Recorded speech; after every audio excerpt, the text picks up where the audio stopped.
Hello மக்களே, welcome to Sakshi vlogs. இன்றைக்கி நம்ம என்ன பார்க்க போகிறோம் அப்படின்னா, ஒரு பேக்கோட ரிவ்யூ தான் பார்க்க போகிறோம். நான் மீஷோவில் 100-200 ருபீஸ்க்கு தான் வாங்கியிருந்தேன். இதோட குவாலிட்டி எப்படி இருக்குது, இது உண்மையாகவே வேர்த்தா அப்படின்றதெல்லாம் இந்த வீடியோவில் பார்க்கலாம் வாங்க. இந்த மாதிரி நிறைய வீடியோஸ் பார்க்கணுமா, அதுக்கு மறக்காமல் நம்ம சேனலை சப்ஸ்கிரைப் பண்ணிக்கோங்க.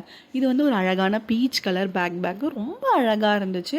ஒரு 200க்குள்ளே இவ்வளோ ரேட் கம்மியாக இவ்வளோ குவாலிட்டியான பேக் வந்து சூப்பராகவே இருந்துச்சு. இதில் நம்ம ரொம்ப வெயிட்டெல்லாம் வச்சுட்டு இருக்க முடியாது. நம்ம நினைக்கிற ஸ்கூல் பேக்ஸ் மாதிரிலாம் இல்லை, சும்மா நார்மல் பேக்ஸ். இது வந்து குழந்தைங்களுக்கு சம்மர் கிளாஸஸ் அந்த மாதிரி வந்து யூஸ் பண்ணிக்கலாம். ரொம்பவே அழகாக இருந்துச்சு. இதுக்குள்ளே வந்து ஒரே ஒரு போர்ஷன் தான் இருந்துச்சு. குட்டியாக வந்து பேக்கெட் மாதிரி கொடுத்துருந்தாங்க. வெளியில் வந்து 2 பாட்டாக தனித்தனியாக பிரித்து குட்டி குட்டி போர்ஷன்ஸாக கொடுத்துருந்தாங்க. இல்லை நம்ம சேஞ்சஸ்ஸு அந்த மாதிரி எதனா வச்சுக்க யூஸ்ஃபுல்லாக. இல்லை எனக்கு வந்து பாப்பா இருக்குது, பேபியோட எசென்ஷியலை வந்து என்னோடய ஹேண்ட் பேக்கில் வந்து டம்ப் பண்ண முடியல அப்படின்னு நினைக்கிறவங்க இதை வந்து ஒரு பேபி பேக்காகவும் நம்ம மாற்றிக்கலாம். பேபிக்கு என்னெல்லாம் எசென்ஷியல்ஸ் வேணுமோ அதெல்லாம் கூட வச்சுக்கலாம். குவாலிட்டி வைஸ் ரொம்பவே சூப்பராக இருந்துச்சு. நான் ப்ரைஸை ஸ்க்ரீன்ஷாட்டாக மென்ஷன் பண்ணுறேன், நீங்களும் வேணா போய் வாங்கிக்கோங்க. பாய்.